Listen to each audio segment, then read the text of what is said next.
आयुक्तालय कॉलेज शिक्षा राजस्थान सरकार द्वारा चलाए जा रहे अभिनव प्रोग्राम ज्ञानदूत 2.0 के अंतर्गत अर्थशास्त्र में आज मैं डॉक्टर उषा राठी आपको पढ़ाने जा रही हूँ।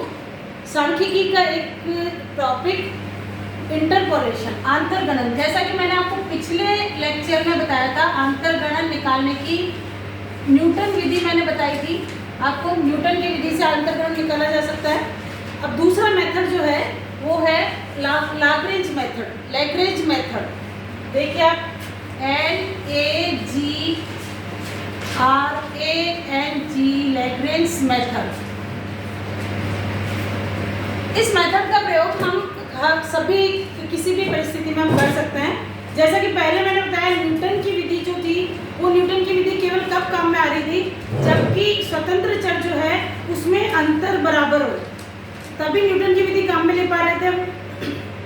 जैसे वर्ष देखा है तो वर्ष जो है वो 5-5 साल के अंतर से हो, 1995, उसके बाद 2000, 2005, 2010, इस तरह से हो, तभी हम न्यूटन की विधि काम में ले पा रहे थे। लैग्रेंज मेथड में इस तरह का कोई बाउंडेशन नहीं है। आपको स्वतंत्र चर किसी भी रूप में दिया हुआ हो, किसी भी क्रम में दिया हुआ हो, और उससे संबंधित आपको आश्रित चर की गणना करनी हो तो हम इससे लैग्रेंज मेथड से निकाल सकते हैं। मतलब आंतरगणन की विधि, ये विधि जो है ये किसी भी परिस्थिति में प्रयोग की जा सकती है। अब इस लैग्रेंज मेथड का में हमें सबसे पहले क्या करना है, इसकी रीति जो है वो इस प्रकार से है। इसमें भी सबसे पहले हमें संकेताक्षर का प्रयोग करना है। सबसे पहले हमें किस संकेताक्षर का प्रयोग करना है, ठीक वैसे ही जैसे न्यूटन विधि में किया था। मतलब जो स्वतंत्र चर है उसको हमने लिख दिया x0, x1, x2, x3, x4, और जो परतंत्र चर है, निर्भर चर जो है, दो चर होंगे हमेशा। जैसे मैंने हमेशा इतने सारे उदाहरण देके मैं तुम्हें पहले भी बता चुकी हूँ कि किसी वर्ष विशेष में पॉपुलेशन कितनी है, किसी वर्ष विशेष में वर्षा कितनी हुई है, तो ये वर्ष जो होता है वो हो जाता है स्वतंत्र चर, और उससे संबंधित जिस चर की हम कैलकुलेशन करते हैं वो हो जाता है निर्भर चर। तो इस स्थिति में जब हमें जो भी स्वतंत्र चर दे रखा है उसको हम पहले संकेताक्षर से लिखेंगे, और वो संकेताक्षर क्या बनेंगे, x0, x1, x2, x3, x4, इस तरह से चलता जाएगा। ठीक है। और y जो परतंत्र चर है उसका हो जाएगा y0, y1, y2, y3, y4, और इस तरह जो ये चलता जाएगा। ठीक है। अब हमें किसी पर्टिकुलर x से संबंधित y निकालना होगा, तो इसको लिखेंगे हम yx इक्वल टू क्या, yx इक्वल टू क्या होगा, उसकी वैल्यू हमको निकालनी होगी।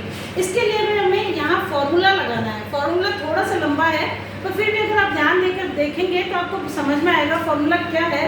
इसमें फॉर्मूला लगता है yx इक्वल टू y0। सबसे पहले तो y0 प्लस हो गया, सॉरी y0 प्लस नहीं लगाना है, y0 इंटू यहाँ आएगा, अंश में आएगा x minus x1, x minus x2, x minus x3, इसी तरह से ये चलता जाएगा जितने भी x है यहाँ पर। और हर में आएगा, जहाँ यहाँ पर x0 छूट गया ना, तो यहाँ आएगा x0 minus x1, x0 minus x2, x0 minus x3, ये इस तरह से। ये हो गया पहला पार्ट। पहले y0, जब ये y0 है तो ऊपर x माइनस x0 छूट जाएगा, x माइनस x1 आ जाएगा, x माइनस x2 आ जाएगा, x माइनस x3 आ जाएगा, x0, फिर नीचे हर में हमें जो x0 छूटा है ऊपर, उसमें से एक एक पद को घटाते जाना है। x0 minus x1, x0 minus x2, x0 minus x3, इस तरह से निकालना है। प्लस y1, अब y1 से संबंधित क्या होगा, अब देखो इसमें से x minus x1, x minus x0 आएगा, x माइनस x1 छूट जाएगा। जब y1 लेंगे तो x माइनस x1 छूट जाएगा, और x minus x0, x minus x2, x minus x3, इस तरह से चलता जाएगा अपॉन। अब सारे x0, x1, x2, x3 ये सब आप किस में से घटाएंगे? x1 में से घटाएंगे, क्योंकि ऊपर अंश में से क्या छूटा है? x1 छूटा है ना। तो अब नीचे हर में आ जाएगा x1 minus x0, x1 minus x2, x1 minus x1 छूट गया, इंटू x1 माइनस x3, इस तरह से चलता जाएगा, प्लस y2, ये आया y0, ये y1, ये y2। अब y2 के साथ अंश में क्या आएगा? वही सेम पैटर्न रहेगा। अब x minus x0, x minus x1, अब x माइनस x2 छूट जाएगा, और अब क्या आ जाएगा? x minus x3।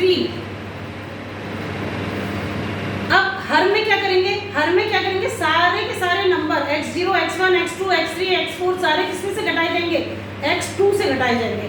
तो ये अपॉन आ जाएगा x2 minus x0, x2 minus x1, x2 minus x3, और इस तरह से ये फॉर्मूला आगे बढ़ता जाएगा। कोई प्रॉब्लम इसमें समझ में आ रहा है? सबसे पहले हमने किया y0, जो भी y दे रखे थे, x दे रखे थे, उनको सबसे पहले तो संकेताक्षर से लिख लिए। संकेताक्षर से लिखने के बाद हमने y0 के बाद में यहाँ पर x0 छूट गया, x में से घटाना है सब कुछ, x minus x1, x minus x2, x minus x3 upon, अब जो x0 यहाँ पे छूटा है उसमें से सबको घटाना है, प्लस y1 जब किया तो x minus x0, x minus x1 छूट गया, और x minus x2, x minus x3। अब ऊपर से x1 छूटा है तो नीचे आ जाएगा x1 minus x0, x1 minus x2, x1 minus x3। Clear? Plus y2 में अब x माइनस x2 छूट जाएगा, और x2 में से सबको घटाना है। इस तरह से ये फॉर्मूला बढ़ता जाएगा आगे, जितने भी x1, x2, x3 या ये दे रखे हैं उसको इस तरह से इस फॉर्मूला बढ़ता जाएगा। कैलकुलेशन लंबी है लेकिन कठिन नहीं है, आसान है। आप एक बार स्टेप बाय स्टेप करोगे तो आपको समझ में आएगा कि क्या हो रहा है। एक एग्जांपल लेके मैं आपको बताती हूँ। मान लो हमने एक स्वतंत्र चर है हमारे पास, यहाँ मैं एक एग्जांपल लिख रही हूँ, स्वतंत्र चर, और ये है निर्भर चर। स्वतंत्र चर क्या होता है? x होता है तो 3, 7, 9, 10। देखिए 3, 7, 9, 10 ये 4 नंबर दे रखे हैं, ठीक है। और जो निर्भर चर है, फंक्शन है, उसकी वैल्यू दे रखी है 168, 120, 168, 120, 72, 63, 72 और ये 63, और इससे संबंधित 6 जो है स्वतंत्र मूल्य, उससे संबंधित हमें इसकी वैल्यू निकालनी है, ठीक है। ये तो तुम्हें दे रखे हैं, स्वतंत्र चर दे रखे हैं, ये तो x की वैल्यू हो गई 3, 7, 9, 10, और ये सब निर्भर चर है, ठीक है। अब सबसे पहले क्या करना है, मैंने बताया, सबसे पहले हमें क्या करना है, इन सबको किससे लिख देना है? x0 संकेताक्षर से लिख देना है। तो संकेताक्षर से लिखा तो ये क्या बन गया? x0, ये बन गया x1, x2, x3, और ये 6 से संबंधित हमें निकालना है, तो ये बन गया हमारा x, ठीक है। अब इधर देखिए, इधर हम ये y दे रखा है, तो ये हो गया y0, y1, y2, y3, और इससे संबंधित ये हो गया yx। इस तरह से हमें इसकी कैलकुलेशन करनी है। अब क्या करना है? अब इसको फॉर्मूले में रखना है। जो फॉर्मूला मैंने तुम्हें अभी समझाया उसमें इन सब वैल्यूज को रखना है। जब रखा yx इक्वल टू, अब देखिए y0 कितना है? 168, ये हो गया 168, ठीक है। अब इसमें क्या आएगा? x माइनस x1, तो x कितना है? 6, तो 6 माइनस x1 कितना है? 7। x1 कितना है? 7 है, तो 6 माइनस 7, फिर कितना हो गया? x माइनस x2 हो गया 6 माइनस 9, x माइनस x3 हो गया 6 माइनस 10। कोई कंफ्यूजन इसमें? वैल्यू रखी है, x0, x1, x2 की वैल्यू रखी है, y0, y1, y2 की वैल्यू रखनी है। अपॉन में क्या आ जाएगा? x0 में से माइनस किए सबको, तो x0 में से इनको सबको माइनस करेंगे तो 3 माइनस 7, 3 माइनस 9, 3 माइनस 10। कोई कंफ्यूजन है इसमें? एक x0 में से सबको माइनस कर दिया, ऊपर तो x0 छूट गया, और नीचे वाली सभी संख्याएं किससे माइनस हो गई, x0 से माइनस हो गई, क्योंकि हम y0 से संबंधित y0 का गुणांक है प्लस y1 कितना है 120, ये 120 ऐसा कैसा लिख दिया। अब क्या होगा x माइनस x0, x कितना हो गया 6, तो 6 माइनस x0 कितना हो गया 3, फिर 6 माइनस 7, फिर x1 छूट जाएगा, सॉरी ये यहाँ पे x1 छूटेगा, 6 माइनस 3, 6 माइनस 7 नहीं आएगा क्योंकि x1 छूट जाएगा इस बार, तो 6 माइनस 7 नहीं आएगा, कितना आएगा 6 माइनस 9, फिर 6 माइनस x2 आएगा, 6 माइनस 10, x1 छूट गया यहाँ से। 6 में से x में से x0, x2, x3 घटाना है, तो x0 है 3, x2 है 9 और x3 है 10, तो 6 माइनस 3, 6 माइनस 9, 6 माइनस 10। अब अपॉन हर में क्या आ जाएगा, जो x1 है, x1 कितना है 7 है, तो 7 माइनस 3, 7 माइनस 9, 7 माइनस 10। क्लियर। अब प्लस y2 कितना है 72, तो 72 अब y2 के साथ में आ जाएगा, वही सेम प्रोसीजर करना है, तो उससे x2 छूट जाएगा इस बार, तो क्या हो जाएगा 6 माइनस 3, 6 माइनस 9 में x2 छूटेगा, तो 6 माइनस 3, 6 माइनस 7 और 6 माइनस 10 अपॉन x2 कितना है 9 है, तो 9 माइनस 3, 9 माइनस 7, 9 माइनस 10 प्लस ये आगे बढ़ेगा, इधर लिख रही हूँ मैं, यही सेम ऐसे ही चल रहा है, प्लस ये y3 कितना हो गया 63, तो 63 से संबंधित क्या हो जाएगा x minus x0, 6 minus 3, 6 minus 7, 6 minus 9, 6 minus 10 इस बार छूट जाएगा, और नीचे वाली सारी संख्या किससे माइनस हो जाएगी 10 से, 10 माइनस 3, 10 माइनस 7, 10 माइनस 9। कोई कंफ्यूजन है इसमें? यहाँ तक कोई कंफ्यूजन नहीं है, आई थिंक आसान है, ये जैसे अपना चल रहा है वैसे ही चल रहा है। अब नेक्स्ट स्टेप क्या होगा, इसको सॉल्व करना है। अब तो सिंपल मैथमेटिक्स है। अब देखिए ये क्या हो गया, y x की वैल्यू क्या आएगी 168, ऐसा कैसा लिख दिया हमने 168,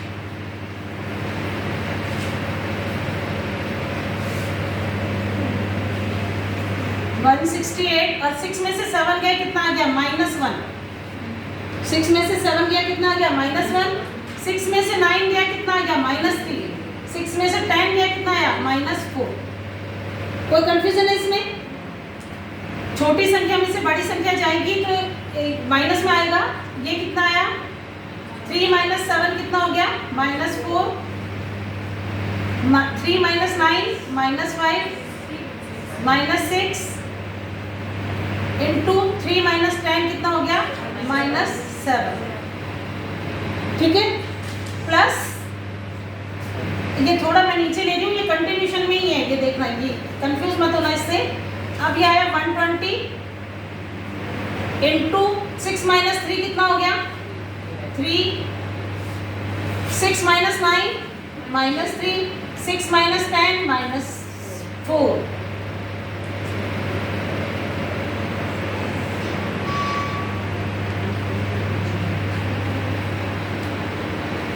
7 माइनस 3 4, 7 माइनस 9 -2, 7 माइनस 10 -3।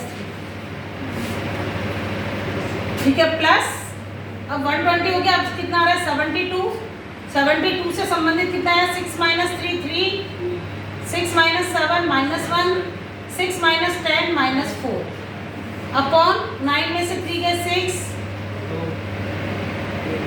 9 में से 7 गए 2। सही चल रहा है ना, देखते रहना एक बार। 9 माइनस 7 2, 9 माइनस 10 -1 प्लस ये हो गया 63 इंटू 6 में से 3 गए 3, 6 में से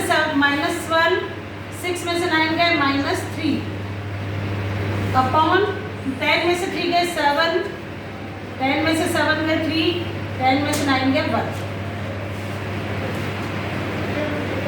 ठीक है, ये तो सिंपल कैलकुलेशन है। एक बार देखते रहो, चेक करते रहो। 10 में से 3 गए 7, 10 में से 7 गए 3, 10 में से 9 गए 1। अब इसको आगे सॉल्व करना है।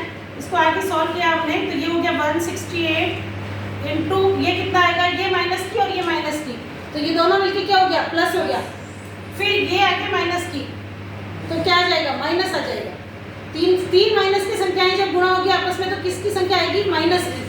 ये माइनस माइनस प्लस हो गया, फिर ये माइनस, तो 3 एकम 3, 3 चौक 12, तो कितना आ जाएगा -12 बटा ये कितना आ जाएगा 4 6 24, 24 7 जा,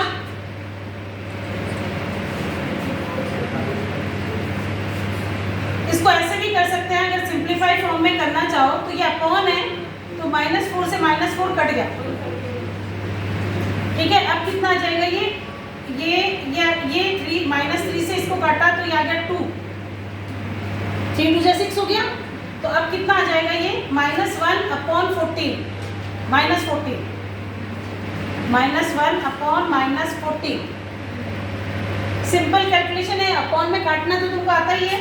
प्लस अब ये देखो, इसमें देखो ये 4 और ये 4 कटा, लेकिन यहाँ -1 आ गया, माइनस नहीं कटेगा नहीं क्योंकि नीचे 4 किसका है, प्लस का है।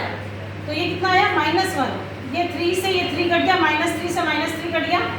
अब ये 3 और -1 गुणा होके कितना हो गया -3, ये 120 ऐसा कैसा लिख दिया हमने, इनटू ये कितना हो गया -3 डिवाइड बाय -2। कोई कंफ्यूजन है इसमें, कुछ भी कंफ्यूजन नहीं है। ये 4 तो कट गया, 4 और -4 कटा तो -1 आया, ये -1 और ये प्लस का 3 गुणा होके -3 और ये अपॉन -2 प्लस, अब ये देखो ये 72 ऐसा कैसा रह गया। इन देखो इन संख्याओं में से कुछ कट रही है क्या, इसमें से ये 3 से ये कट गई, 3 गुना 6, 2 से ये कटा -2, फिर ये 2 से कटा तो ये आ गया -1, तो ऊपर क्या आया -1। अब ये -1 और ये -1 गुणा होके क्या हो गया +1, एक को 1 से गुणा किया 1 आ गया, और माइनस और माइनस मिलके क्या हो गया प्लस। अब नीचे देखो, नीचे क्या बचा है, नीचे -1 बचा है ना, नीचे -1, तो इस -1 को ऐसा कैसा लिखेंगे और ये संख्या पूरी किसकी हो जाएगी, माइनस की हो जाएगी, क्योंकि अंश या हर दोनों में से एक भी संख्या अगर माइनस की है तो पूरी संख्या माइनस की हो जाएगी। प्लस 72 इंटू ये 72 तो हो गया। इसको देखो, इसमें क्या हुआ, ये 3 से 3 कैंसिल हो गया। ठीक है, अब ये क्या बचा, माइनस ये 63 इंटू ये -1 और -3 गुणा होकर किसका हो जाएगा, प्लस का 3 हो जाएगा, तो 3 बटा ये 7 को 1 से किया, 7 एकम 7।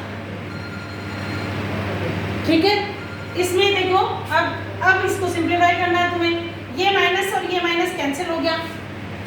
इस 14 से इसको काट दिया तो 14 एकम 14, 14 दूना 28, तो बराबर यहाँ कितना बच गया 12, प्लस ये माइनस से ये माइनस भी कट गया। अब इस 2 से इसको गुणा काटा तो 2 3 12 0, तो ये इससे गुणा होके कितना हो गया प्लस 120, 60 को 3 से किया तो कितना आ गया 120।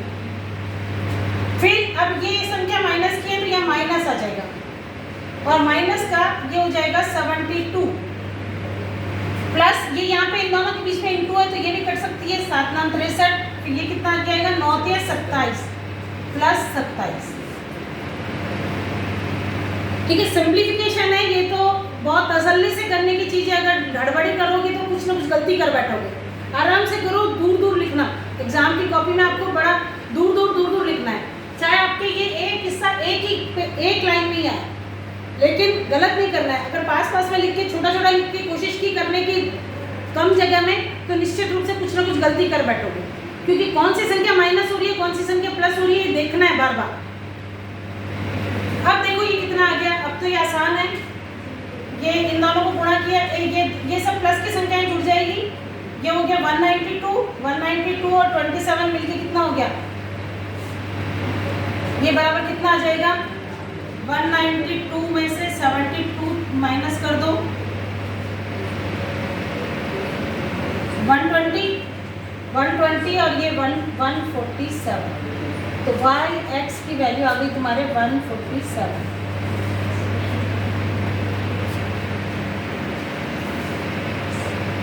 कोई कंफ्यूजन इसमें? प्रॉब्लम लेंथी जरूर है, थोड़ी लंबी है, लेकिन आसान है। पूरे में से पूरे नंबर मिलेंगे अगर ढंग से किया तो। ये इंटरपोलेशन का लैग्रेंज मेथड है। लैग्रेंज मेथड कब लगा सकता है? हर परिस्थिति में लग सकता है ये, जबकि x के मूल्यों में कोई नियमितता नहीं है। देखो कुछ नियमितता दिख रही है क्या? 3, 7, 9, 10 कोई भी है। अब ये हो सकता है कि ये किसी जगह पर अपने टेस्ट लिए, किसी क्लास में कोई बच्चे थे और उनके टेस्ट लिए, तो 3 नंबर लेने वाले इतने बच्चे थे, 7 नंबर लेने वाले इतने बच्चे थे, 9 नंबर लेने वाले इतने बच्चे थे और 6 नंबर लेने वाले बच्चों की संख्या तुम्हें निकालनी है। तो ये रैंडम संख्याएं हैं। इसमें इंटरपोलेशन निकालने के लिए लैग्रेंज मेथड जो है इसके अनुसार इस फॉर्मूले को यूज करके और इससे इंटरपोलेशन की गणना की जाती है, अंतर्गणन की गणना की जाती है। ये लैग्रेंज नाम के जो है एक अर्थशास्त्री हुए थे और उन्हीं के नाम पे ये रखा गया है, इसका नाम लैग्रेंज मेथड। एक अर्थशास्त्री हुए थे जिन्होंने इस विधि का प्रयोग करके और ये निकालने का प्रयास किया, अंतर्गणन निकालने का प्रयास किया। इससे संबंधित और प्रॉब्लम्स करो। मैंने न्यूटन मेथड बता दिया पिछले वीडियो में, मैंने तुम्हें लोगों को न्यूटन मेथड समझाया था। इसके बाद अब इस वीडियो में मैंने आपको लैग्रेंज मेथड समझाया है। अंतर्गणन की दोनों ही रीतियाँ बहुत इंपॉर्टेंट है एग्जामिनेशन पॉइंट ऑफ व्यू से। आगे रिसर्च वगैरह करोगे तो उस पॉइंट ऑफ व्यू से, चाहे कुछ भी करो, रिसर्च वगैरह करोगे तो डेटा कलेक्शन करोगे तो कुछ ना कुछ मिसिंग रह जाता है।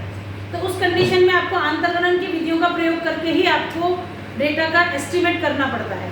तो इस तरह से दोनों ही विधियाँ बहुत उपयोगी है, एग्जाम की दृष्टि से भी और नॉलेज की दृष्टि से भी। दोनों ही दृष्टियों से दोनों विधियाँ उपयोगी है। इससे संबंधित आप प्रॉब्लम्स करिए। अगर आपको कोई प्रॉब्लम आती है, किसी तरह की समस्या आती है, आप कमेंट बॉक्स पे अपना वो लिख सकते हैं, अपनी प्रॉब्लम लिख सकते हैं। हम लोगों के पास जब ज़्यादा प्रॉब्लम्स इकट्ठी हो जाएगी तो हम लाइव सेशन रख के भी आपकी प्रॉब्लम्स हम दूर कर सकते हैं। आप लोगों ज़्यादा से ज़्यादा लोग वीडियो देखिए, लाइक करिए, सब्सक्राइब करिए, साथ साथ में कमेंट लिखिए। जितनी बार आप देखोगे, आप कोशिश करोगे, उतना ही आपको अच्छे से समझ में आ जाएगा। मैंने इसमें पूरा प्रयास किया है कि अंतर्गणन का टॉपिक आपको पूरी अच्छी तरह से सब विद्यार्थियों को अच्छे से समझ आ जाए।